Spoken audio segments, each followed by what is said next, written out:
Hello and welcome to StudyIQ. In this lecture, we will continue our discussion on economic survey. So, we were discussing the second chapter of the economic survey which dealt with GST. So, we are continuing the lecture on second chapter in this video.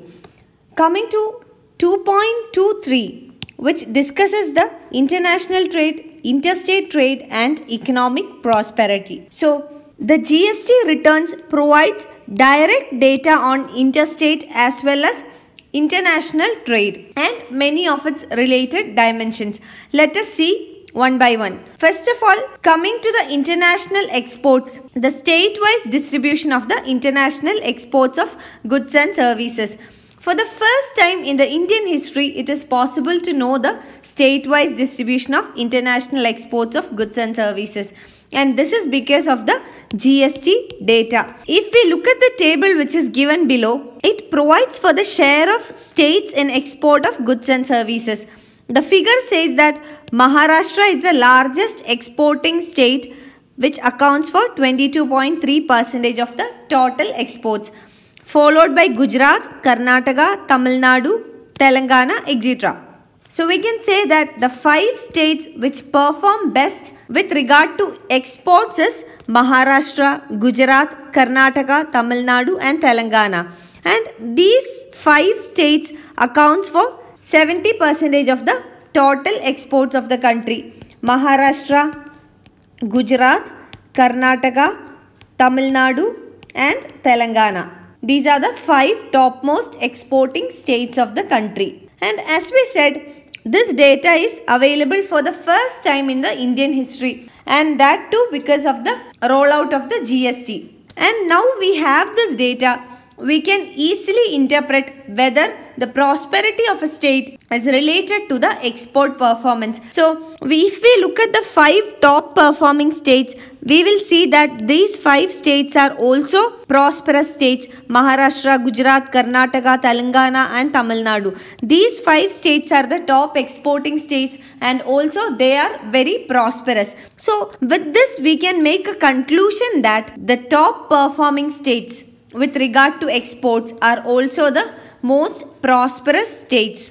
So, a state's GDP or GSDP per capita is highly correlated with its export share in GSDP, which means if a state has higher GDP, it has higher prosperity as well. But one exception is the state of Kerala. They are very prosperous, but what is the reason? That is not because they are highly exporting states, but it is because of their remittances. They receive a lot of remittances. So, that is the reason Kerala is very prosperous. But otherwise, these top performing states with regard to exports are the most prosperous states as well.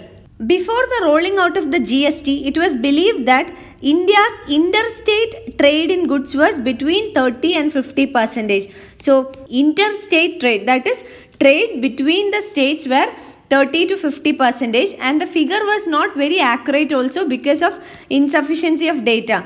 Now we have more accurate data, and with the GST data, we can say that actually the interstate trade is around 60% of the GDP. So now we have a clear picture. 60% is the interstate trade between different states in the country. Coming to the figure, this figure gives a picture about the interstate trade. And when we look at the figure, what are the conclusions that we can make? The first conclusion is that the top 5 largest exporting states are the Maharashtra, Gujarat, Haryana, Tamil Nadu and also Karnataka. These are the 5 largest exporting states. Second conclusion, the 5 largest importing states, they are Maharashtra, Tamil Nadu, Uttar Pradesh, Karnataka and Gujarat. These are the 5 largest importing states. Why imports must be high? Because manufacturing is highly dependent on imports, and we can say that these states are also highly reliable on manufacturing sector because their imports are high. More imports means import dependent manufacturing. And the third conclusion from the figure is that the states with the largest internal trade surpluses. So internal trade surpluses: Gujarat, Haryana, Maharashtra, Odisha, and also Tamil Nadu. These are the 5 states which are best performing with regard to internal trade surpluses. Again, 2 more interesting conclusions what we can figure out is one thing, that is states that export more are highest importers. If we see first and the second conclusions, Maharashtra, Gujarat, Haryana, Tamil Nadu and Karnataka, these states are the largest exporters. So they export more. And coming to the second conclusion, that is Maharashtra, Tamil Nadu, UP, Karnataka and Gujarat, they are the largest importers. If we compare these 2 figures, we will understand that the largest exporters are the largest importers as well. And again, the second conclusion is that the states that trade the most are the most competitive and run the largest trade surpluses. So these are again 2 another important but interesting conclusions that can be made out from the figure. And one more thing we will notice here is that when we compare these 3 parameters, the first one exports, second one imports and the third one trade surpluses, we will see that based on these 3 parameters, the states are almost the same. So when we consider these 3 parameters, the best performing states are almost the same. Again, see figure 5 and figure 6. Figure 5 talks about the interstate trade and figure 6 about exports or international trade. Exports and imports. So if we look at figure 5 and 6, we will make a conclusion that those states which trade more, whether it is interstate or internationally, they are more prosperous. So when the quantum or volume of trade is high, more is the prosperity. This can be both interstate trade as well as international trade. But when we make a comparison between international as well as interstate trade, we can make a conclusion that those states which are good in international trade are more prosperous than compared to interstate trade. Now let us look at the Indian export egalitarian exceptionalism. What is meant by egalitarian? Egalitarian means more of equal. So what is the exceptionalism? The exceptionalism in case of India is that in other economies, the largest firms account for largest percentage of trade. But in India, the largest firms account for only a smaller percentage of the total trade. That is the exceptionalism. And why we say this exceptionalism is egalitarian? Because in the Indian economy, the trading opportunities are provided for smaller firms to the larger firms. So everyone is given a chance of trading. So the volume or quantum of trade is handled not by the larger firms but also by the smaller firms. Smaller firms have more defined role. So the export superstars, that is firms that account for a disproportionately large share of exports. If we take the sample of 32 countries, we will find that the top 1%, that is the largest firms, will have about or above more 50% of the trade, which means the top 1% will be handling above 50% of the total trade. But in case of India, it is a different picture. So with the new GST data, we can find the export concentration. So with this data, the conclusion is that in India, the export concentration by the firms is much lower when compared to other economies like the US, Germany, Mexico, Brazil, etc. So the export concentration is less means that a fewer firms are not handling larger proportion of the trade. But in these countries, that is US, Germany, Mexico, Brazil, etc., a few number of firms handle the largest proportion of the trade. But in case of India, it is not like that. And if we look at the statistics, we will find that the top 1% of the firms accounts for 72% of the trade in Brazil, 68% of the trade in Germany, 67% of the trade in Mexico, and 55% in case of USA.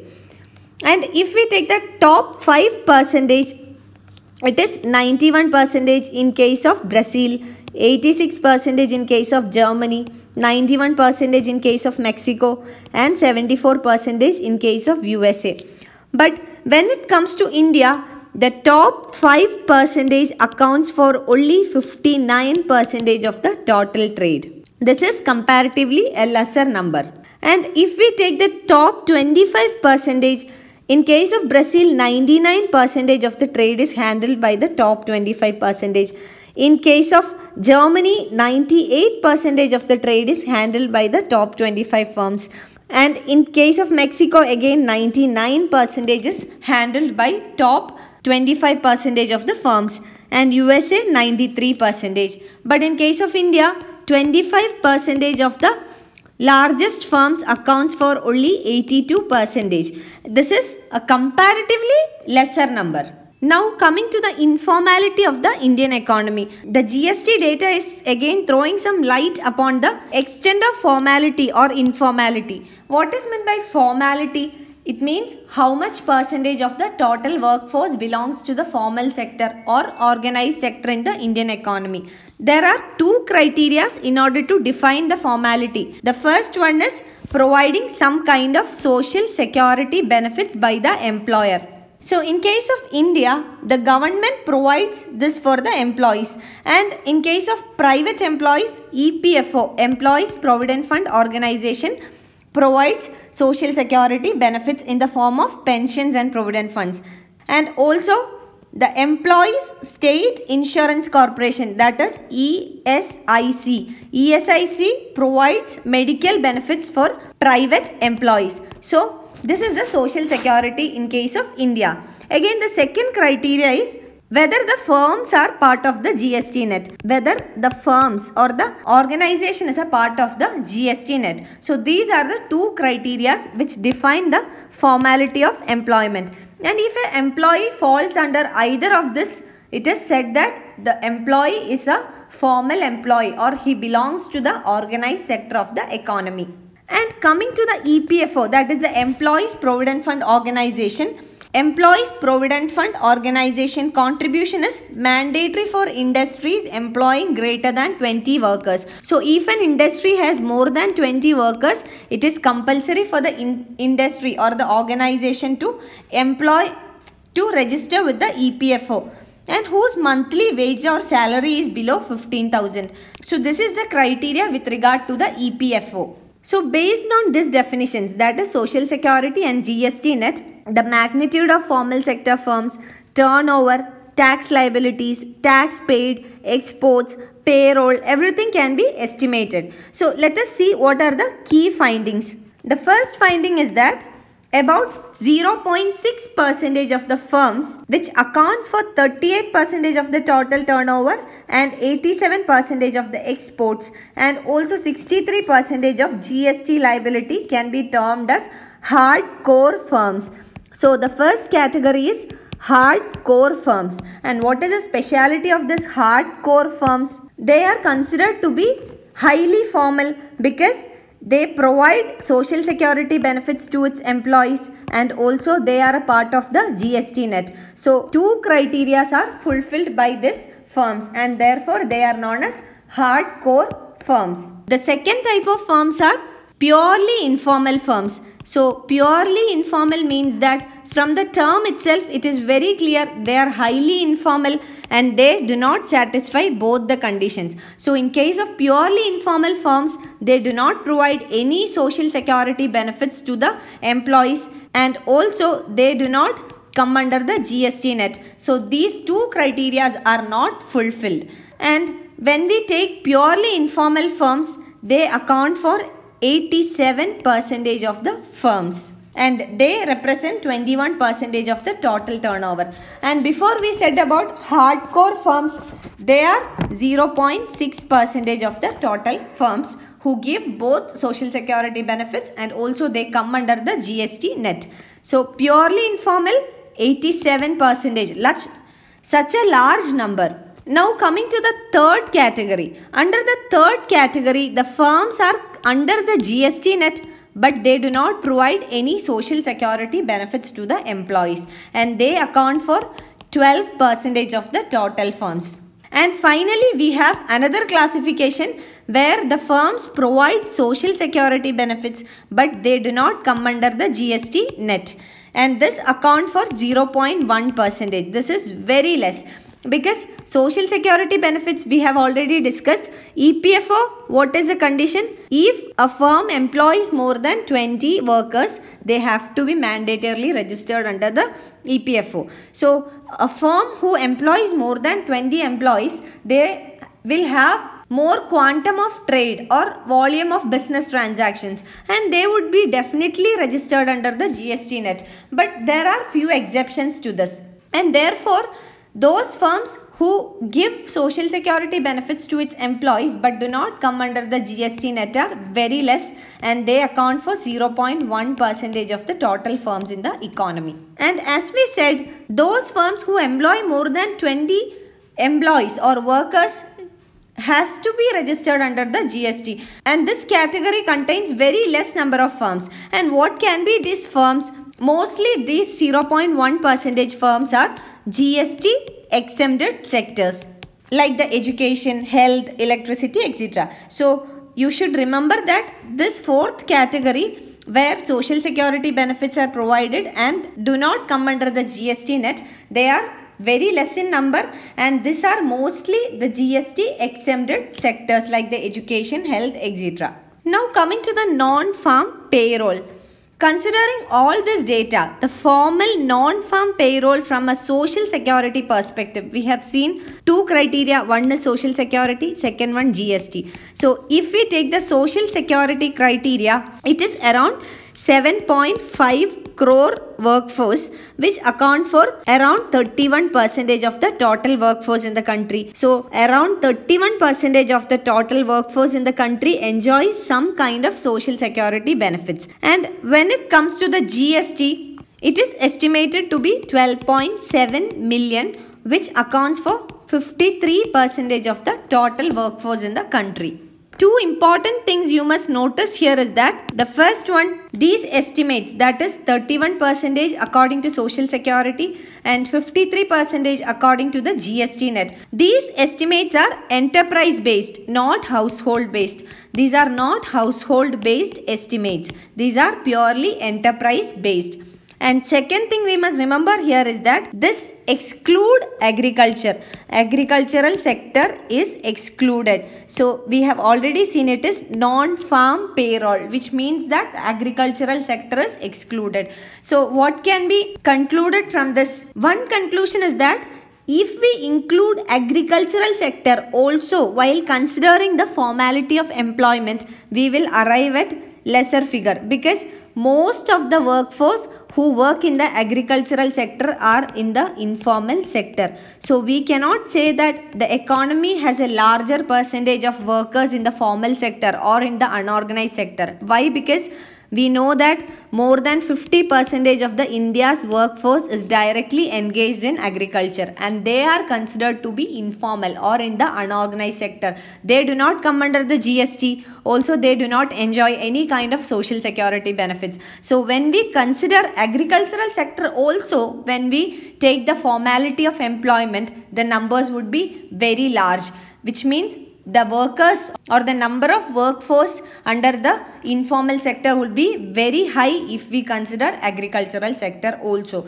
So this is excluding agricultural sector, we have arrived at 31% and 53%. But otherwise, if we exclude agriculture and talk about the non-farm payroll, we can say that the non-farm payroll formality is much greater than what was believed. So excluding agriculture, non-farm workforce who are in the formal sector are much more than what was believed. So this is the conclusion that we can make. So these are all the conclusions that can be made from the 1 year of GST rollout. So we cannot predict right now what will happen in the future with regard to GST. What will be the impact on the economy? These are all short-term impact, because this has been rolled out since 1 year and it is only a short period GST has been rolled out, and these are short-term impacts on the economy.